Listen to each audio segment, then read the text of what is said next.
오늘은 신년 5부작 특집의 세 번째 시간으로 금리 인하와 통화 정책을 통해서 올해 세계 경제와 또 글로벌 증시를 살펴볼 예정입니다. 자, 에코프로와 엔비디아라는 경이로운 수익률을 올렸던 종목들, 이 종목들을 이을 기업들이 있을지 확인해 보겠습니다. 도움 말씀에 한국경제신문의 한상춘 논설위원 나와 계십니다. 안녕하십니까? 네, 안녕하십니까?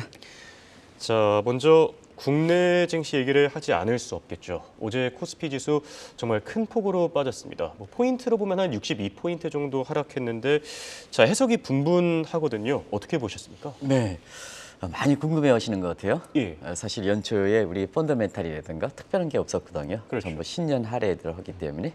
근데 코스피가 62포인트 급락하니까 예. 이 배경에 대해서 사실 그 전문가들의 많이 의견을 이렇게 엇갈리고 있는데요. 지금 김재민 PD께서 코스피가 유난히도 62포인트 떨어졌어요. 사실 그 원인이 불분명하다 보니까 자꾸 이제 다른 걸 들이대거든요. 예. 그게 이제 됐던 것이 FOMC 의사록 오늘 발표됐습니다는 이에 대한 경계감에는 특별한 요인은 없었습니다. 근데 오늘 FOMC 의사록도 사실은 그 애매모호했거든요. 나중에 예, 말씀드리겠습니다는 금리 인하 시사했는데 뭐 시기가 어떻게 되는지 뭐 이렇게 애매모호했거든요. 그러다 보면 FOMC 의사록에 대한 경계감도 너무 지나친 게 아닌가.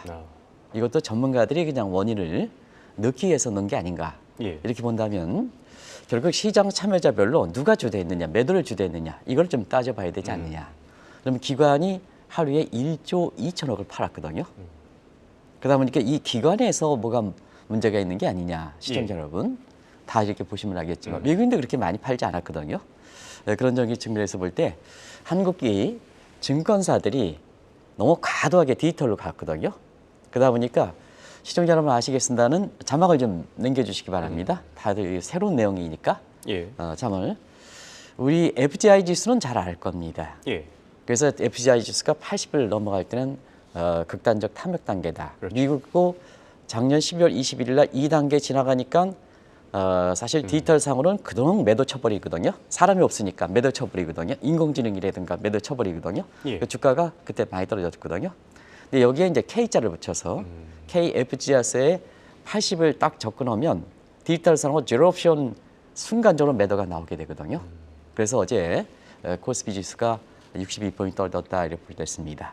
제로 옵션이라는 건 뭐 시청자 여러분 다시 한번 말씀드리면 예. 구소련이 동유럽에 대해서 미사일을 폐지하지 말라. 그러면 미국이 무조건 조건 없이 이렇게 미사일 부분에 대해서는 정리하겠다 하는 입장이거든요.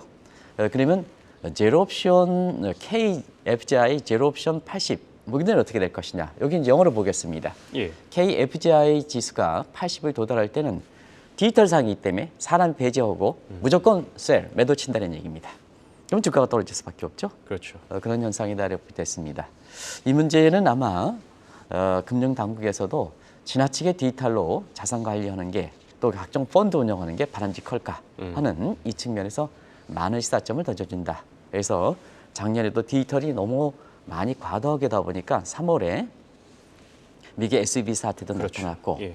그다음에 작년 12월 22일도 FGI 80 제로옵션 프레시 크래시 현상이 발생했거든요. 이런 것이 이제 나오는데요.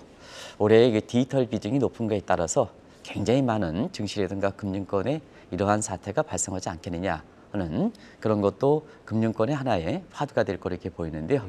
어제 프레시 크래시 현상이 나타남에 따라서 한국도 SVB, 예. 실리콘밸리 뱅크 같은 이런 폐단이 나타나지 않겠느냐. 이거는 증권사와 국내 그 금융사들이 굉장히 주목할 사항이다 하는 걸 말씀드리겠습니다. 예, 알겠습니다. 자, 그리고 FOMC 얘기를 안 할 수가 없는데요. FOMC 의사록 방금 전에 공개됐습니다. 자, 특히 이번 의사록이 더 중요한 이유가 올해 연준의 통화 정책을 좀 총괄적으로 다 알 수 있는 내용이 담겨 있기 때문 아니겠습니까? 네, 오늘 발표했죠. 예. 사실 그 페드 인사들도 굉장히 오락가락하는 것 같습니다. 내용이 애매모호다. 근데 시청자 여러분 애매모호할 때는 기본을 따져보는 게 좋다는 걸 말씀드리겠습니다. 그래서 기본을 한번 따져보겠습니다. 예. 연준은 1913년 인플레 안정 목표를 설립했다는 건 잘 아실 거로 생각합니다. 구조로 보면 페드는 미국의 중앙은행이라 한국경제신문에 그렇게 표기하는데요. 예. 이 김정호 사장님께서 굉장히 잘 표현한 게 아닌가 생각합니다. 페드의 미국의 중앙은행은 어떻게 구성되느냐 특별하게 구성되어 있죠. 페드를 FRB로 표시하는 시각이 잘못됐다. 음. 그래서 연방제도준비이사의 FRB와 지방의 12개 지방은행과 합친 거다. 예. 연합 형태로 나온 거다. 그게 미국의 중앙은행의 페드다. 하는 걸 말씀드리겠습니다. 연준 회의의 결과는 연방공개시장위원회 FOMC 회의다 하는 것은 잘 아실 거로 봅니다. 예. 근데 문제는 이 내용들이 사실 1980년대를 계기로 해서 굉장히 큰 변화가 있었습니다. 크게 보면 두 가지. 통화정책수단이 중앙은행에서 보면 통화량을 조정하는 소위 오픈 마켓 오퍼레이션에서 시중 유동성을 공급하는 게 있고 기준금리를 변경하는 게 있습니다. 근데 시청자 여러분 지금도 전부 기준금리 얘기 많이 하죠? 예. 근데 이게 오픈 마켓 오퍼레이션 뭐 이런 얘기 잘 안 하십니다. 이게 왜 그러냐? 1980년대 초에 제2차 얼시역 이후에 미국이 종전에 케인즈안이 이렇게 했던 보다 새로운 경제 형태가 나타나는데요. 스태그플레이션이죠. 그렇죠. 유가가 또 올라가니까 경기는 침체되고 물가가 올라가는. 예. 그래서 총수요 관리 정책인 케인즈안 정책들이 굉장히 무력화되다 보니까 미국의 통화 정책도 변하기 시작했다 이렇게 됐습니다. 그래서 유동성 공급을 조절하는 정책들이 이제 그 이전에 이렇게 그 주스단이었었는데 기준금리를 변경하는 정책으로 바뀌었다. 그러다 보니까 지금 페드 하면 기준금리 얘기만 하는 겁니다. 예. 이렇게 두 번째는 미국의 모든 내용이 공개하지 않았습니다. 1980년대에는 비밀의 사원이었습니다. 비밀의 사원. 비밀의 사원이었었는데요. 자막이 먼저 넘어갔나요? 비밀의 사원이었었는데 예.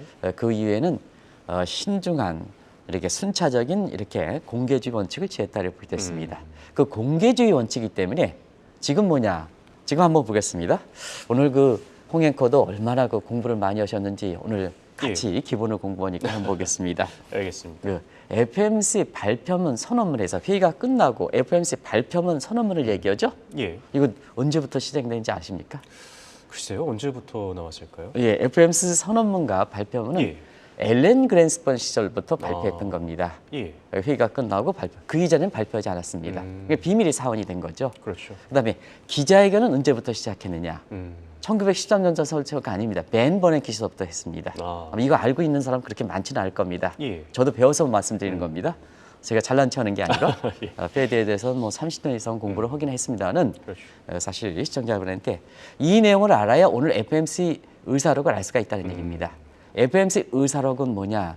1980년대 이전까지는 있었습니다. 예. 왜냐하면 회의 결과를 감독이라든가 여기서 국민 세금 쓰니까 의사록은 있어야 되죠. 그렇죠. 근데 1980년대 이전에는 비공개 원칙이었습니다. 근데 이거는 공개 원칙을 취하고 있다 이렇게 됐습니다. 그래서 FOMC 성명서는 앨런 그린스펀 시절부터 발표한 거고 그다음에 기자회견은 벤 버냉키 시절부터 그리고 FOMC 의사록은 1913년서부터 있었는데 자 1980년대 이전에는 비공개 그 위는 공개 원칙 감사 때문에 예. 이런 겁니다. 그러다면 지금의 이 내용을 좀 아실 수가 있겠죠. 그러면 이래 되면 결국 기자회견 내용에 사실 페드의 의장들이 어떻게 보느냐는 겁니다. 예. 그러니까 파월 이전에는 제닛 앨런까지는 FOMC의 선언문을 그대로 기자회견에 옮겼습니다. 서로 미스매치가 안 났죠. 발표문과 기자회견 간에 미스매치가 안 났습니다. 예. 근데 파월은 뭐냐? 이 방송을 통해서 계속해서 제기했습니다는 자꾸 FOMC 의사록과 FOMC 선언문과 그 다음에 기자회견 30분 다니는 기자회견은 서로 엇갈렸다는 얘기입니다. 그렇죠. 작년 12월 달에도 그랬죠. FOMC 의사록 발표문에서는 금리 인상 문제에 대해서 열어놓고 금리 인하 문제에 대해서 과도한 금리 인하 문제에 대해서 차단시키는 그런 쪽의 선언문이 됐습니다는 지금의 과도한 금리 인하 기나 그 다음에 주가가 많이 올라갔던 요인은 파월이 굉장히 과도하게 금리 인하에 대한 기대를 높였던 거죠. 그런 각도에서 이번에 FOMC 의사록이 굉장히 캐스팅 보드를 갖고 있다는 얘기입니다. 예. 근데 캐스팅 보드를 갖고 있는데 이 역시 혼란스러웠다, 애매모호하다. 그러다 보니까 올해 통화정책 내용에서 트릴레마 걸린 게 아니냐. 딜레마는 트리플 플러스 딜레마. 예. 애매모호하니까 트리플 플러스 딜레마. 이 상태 어떻게 극복할 것이냐. 페드의 운명, 각국의 중앙은행의 운명이 결정된다. 이렇게 보여졌습니다. 네, 알겠습니다. 자, 오늘 발표는 작년 12월 FOMC 의사록에서도 나타났습니다만 각국 중앙은행들의 올해 통화정책 방향성도 어느 정도 좀 윤곽이 잡히고 있는 것 같습니다. 네, 오늘 그 12월 FOMC 의사록도 금리 예. 인하는 페드 인사들이 방향성을 갖고 있죠. 그렇죠. 근데 언제 가느냐 하는 문제는 논란이 됐던 거죠. 예. 그런 측면에서 페드도 올해 통화 정책은 피벗을 시사했다. 각국 중앙은행도 피벗을 시사했다. 이렇게 보였습니다. 그래서 피벗이라는 것은 그동안 금리 인상 단계이기 때문에 피벗은 금리를 동결하거나 금리를 내리는 통화 정책 방향이다, 전환이다 하는 것은 잘 아실 겁니다. 그런 측면에서 딜레마를 해결하려면 전제 조건을 해결해야죠. 그런 예. 측면에서 자, 이번에 금리나 이 시사했던 피벗이 과연 뭐냐? 과연 이것이 여러 가지 논란이 있다 보니까 결국은 올해 금리 인하 폭이라든가 시기에 대해서 논란이 이렇게 많은 거다 이렇게 보시됐습니다. 그러다 보니까 지금 상태에서 오늘 FOMC 의사록을 통해서 결국은 페드가 갖고 있는 통화의 틸레마 그대로 드러난 게 아닌가. 애매모호하는 표를 썼으면 그대로 드러난 게 아닌가. 예. 그럼 시청자 여러분, 통화의 트릴레마는 재정의 트릴레마는 국가 채무와 재정 지출과 이게 복지수준이 되겠죠. 그렇죠. 그다음에 세입, 세수 간에 이게 서로 트레이드오프 관계를 재정 트릴레마 하는데요. 올해 이것도 문제 됩니다. 그런데 재정상의 트릴레마는 경기와 금리와 그다음에 인플레 간의 상충 관계를 얘기한다 이렇게 됐습니다. 예. 그래서 뭐 이렇게 되겠죠. 경기를 살리자니 금리를 내려야 되니까 인플레 문제가 재발되는 거 상충이죠. 그렇죠. 그다음에 물가를 이렇게 잡자니 금리를 올리자니 경기가 침체되고 이게 트릴레마 되겠죠. 예. 그래서 이러한 트릴레마인데요. 결국 이 트릴레마를 해결하는 여부가 통화 정책의 방향과 그다음에 금리 인하 시기를 결정한다 이렇게 보이됐습니다. 어디에 우선순위를 두느냐. 그러면 이 문제를 해결하기 위해서 어떻게 하냐면 세 가지 전제 조건이 충족 여부를 시청자 여러분이 따지셔야 된다 하는 걸 말씀드리겠습니다. 예. 첫 번째 전제 조건은 과연 피벗 시기가 적절했느냐, 12월이 적절했느냐. 두 번째는 금리를 내릴 때는 결국 뭐냐, 자 금리 현재 경기를 올리는 거죠. 예. 그러면 금융 사이드와 실물 연계성, 일라스틱 문제가 얼만큼 이렇게 높은 것이냐. 상당히 오늘 전문적인 얘기를 했습니다. 페드 의사록에서 오늘 발표했기 때문에 이 내용을 추려서 좀 말씀드리겠습니다. 국내 언론은 그냥 금리 인하가 됐다, 금리 인하 시기는 뭐였다 이거보다도 보다 근본적인 문제를 가지고 지금 말씀드립니다. 예. 세 번째는 금리 인하 효과가 얼마나 큰 것이냐.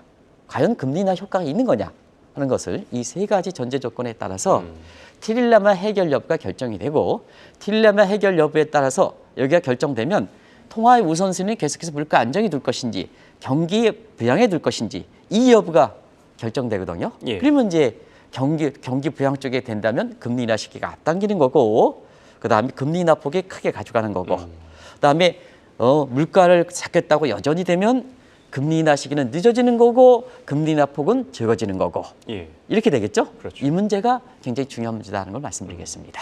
자, 그렇다면 이 전제 조건들의 충족 여부부터 확인해 봐야 되겠죠. 첫 네. 번째 전제 조건. 과연 피벗 시사가 이 시기가 적절했는지 이 부분 어떻게 보십니까? 네. 작년 12월에 각국 중앙은행에서 전부 피벗을 시사했죠. 이번에 예. 페드 의사록도 마찬가지겠습니다는. 그런 측면에서 이렇게 보면 작년 12월에 피벗 통화 정책의 금리 인상에서 금리 동결 내지는 금리 인하 시기로 적절했는가 하는 측면은 물가가 중앙은행의 통제권에 잡혔는가 이 문제를 따져봐야 된다. 그렇죠. 잡히면 뭐 피벗하는 거죠. 예. 통화 정책은 선제성을 갖고 있기 때문에 그러면 일단은 주요 기계 물가는 말씀드린 것 같이 작년 10월 이후서부터 중앙은행의 통제권에 들어갔다. 이건 선진국이 되겠습니다. 우리는 선진국이지만 이건 빼겠습니다. 그리고 올해 하반기 들어서 물가의 전망치를 보면 인플레 목표치 2%는 도달한다. 예. 그럼 이것은 이제 선진국 위주로 이제 얘기했으니까 세계 평균 물가 수준으로 가지고 한번 보겠습니다. 올해 하반기 들어서 세계 평균 물가가 3% 초반으로 수렴할 거로 이렇게 보고 있습니다. 신흥국들은 인플레 타겟팅선이 설정하지 않고 있는 상황이거든요. 그런 상태에서 보면 대체로 신흥국이 선진국가의 경제 여건을 해서 피쇼 공식으로 따져본다면 신흥국들의 인플레 타겟팅 수준은 한 3.7, 3.8%입니다. 예. 그러다 보니까 선진국 2%, 그 다음에 신흥국들은 3.7을 하면 3%대 들어온다면 인플레 통제권이 들어왔다. 이 그렇죠. 평가를 써겠죠. 그런 측면에서 일단은 작년에 각국의 소비자 물가라든가 이런 걸 보면 피벗 시기는 적절했다. 문제는 물가 지표가 지금의 뉴노멀 물가를 다 수용하는 거냐 하는 측면에서는 쉐링크 플레이스가 있죠. 그렇죠. 질소비를 콕 해서 물량 다 빼고 그다음 우리나라 순살 아파트 있죠. 예. 스킨플레이션. 이게 숨은 인플레 요인이 우리뿐만 아니라 이렇게 전 세계적으로도 많거든요. 이 인플레 요인을 진짜 CPR이라든가 이런 게 포함시킬 때는 어떻게 될 것이냐. 그러면 12월 달에 피벗 시기에서는 공식적인 CPI 가지고는 피벗 시기가 적절했지만 예. 숨은 인플레이션, 슈링크라든가 스킨플레이션을 놓으면 아직도 물가는 높은 게 아니냐. 그렇죠. 그럼 12월 달에 피벗은 잘못된 게 아니냐. 오늘 페드 의사락에 그대로 나타나는 거죠. 그대로 나타났다 이렇게 보게 됐습니다. 그래서 피벗의 시기는 공식적인 물가 수준은 괜찮다. 적절했다. 근데 숨은 물가를 보면 아직도 너무 성급했다. 이런 판단이 나온다 이렇게 보게 됐습니다. 예.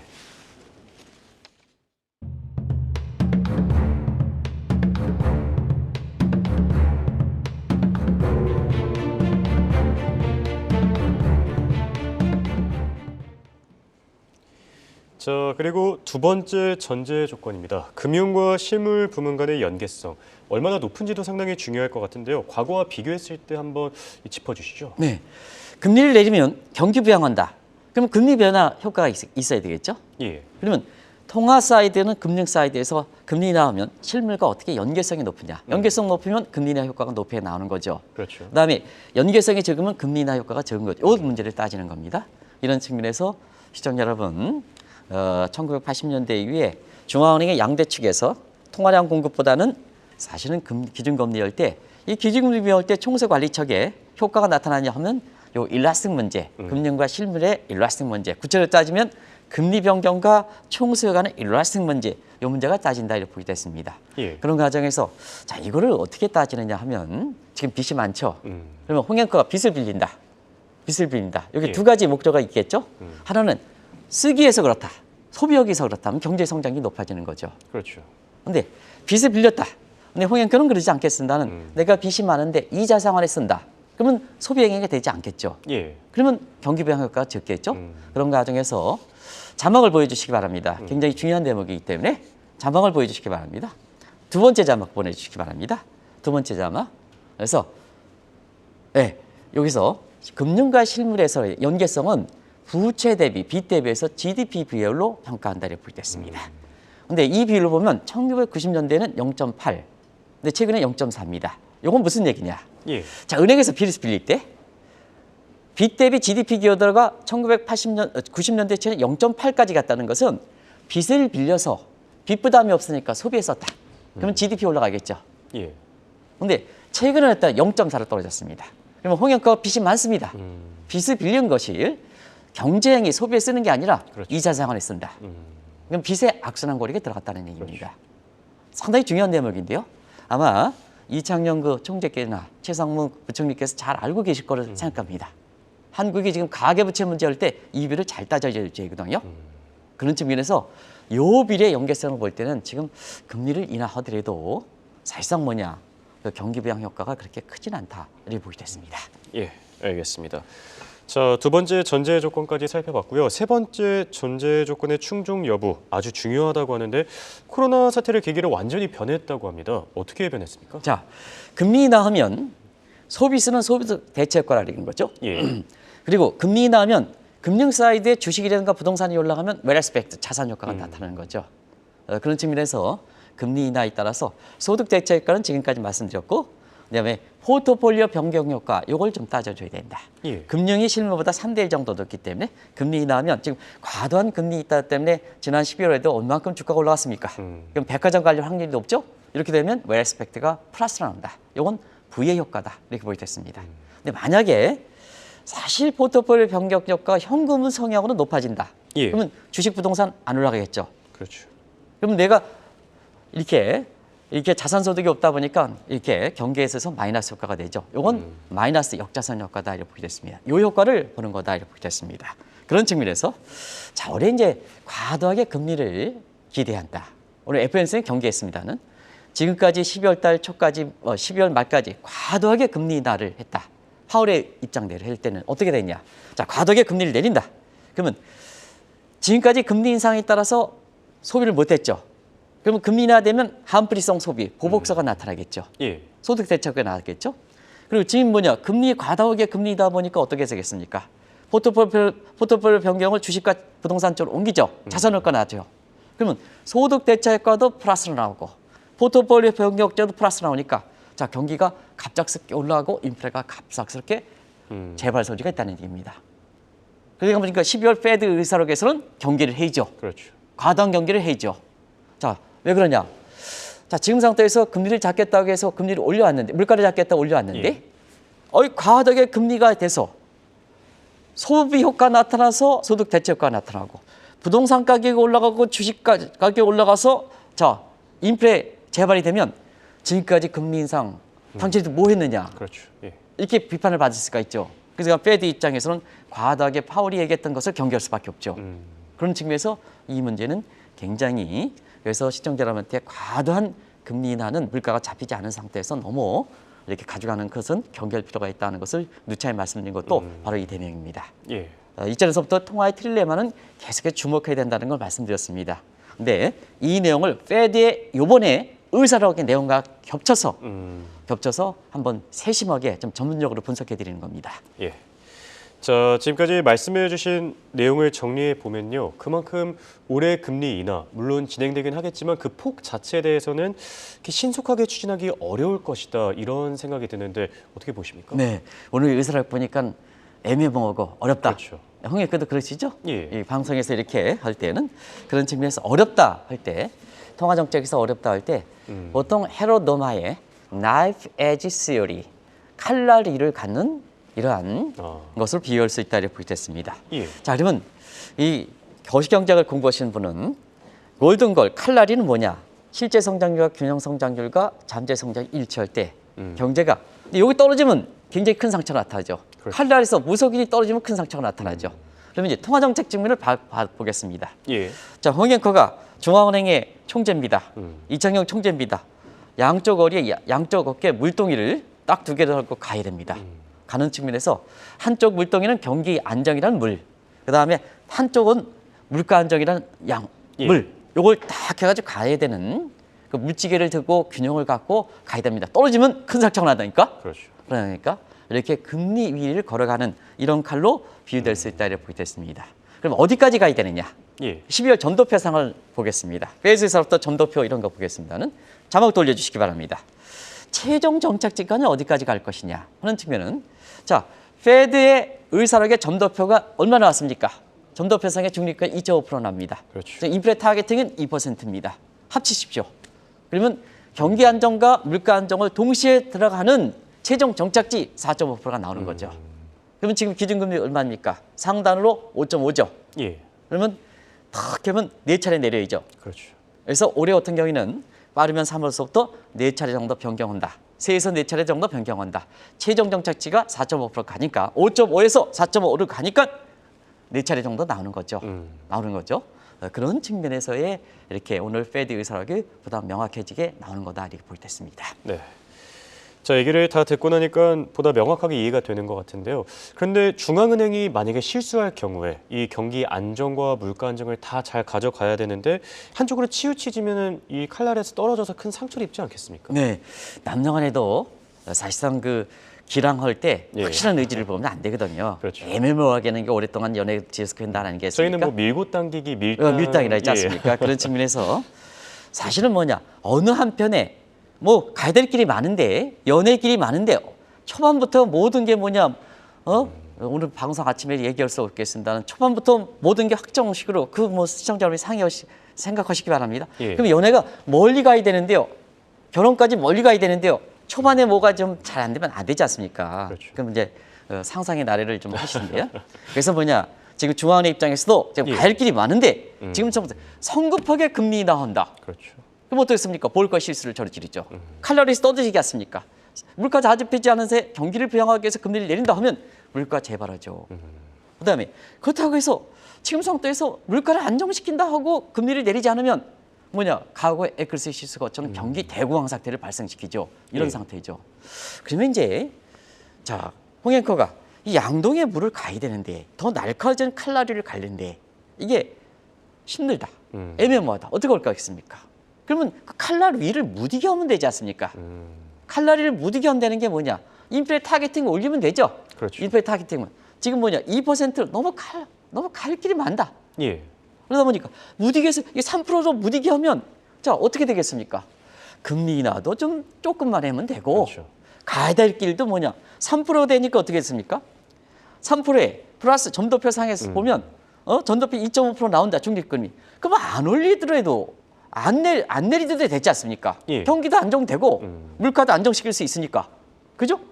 이런 상태이기 때문에 지금 양동이의 물가를 좀 이렇게 좀 가볍게 해야 된다. 그럼 어떻게 되겠습니까? 칼날이를 무디게 하니까 인플레 타겟을 올려야 되지 않느냐. 폴 크루만 교수가 그렇게 얘기하는 겁니다. 예. 폴 크루만 교수 이런 사람들이 자 너무 이게 1980년대 설정돼 있던 인플레 가지고는 안 된다.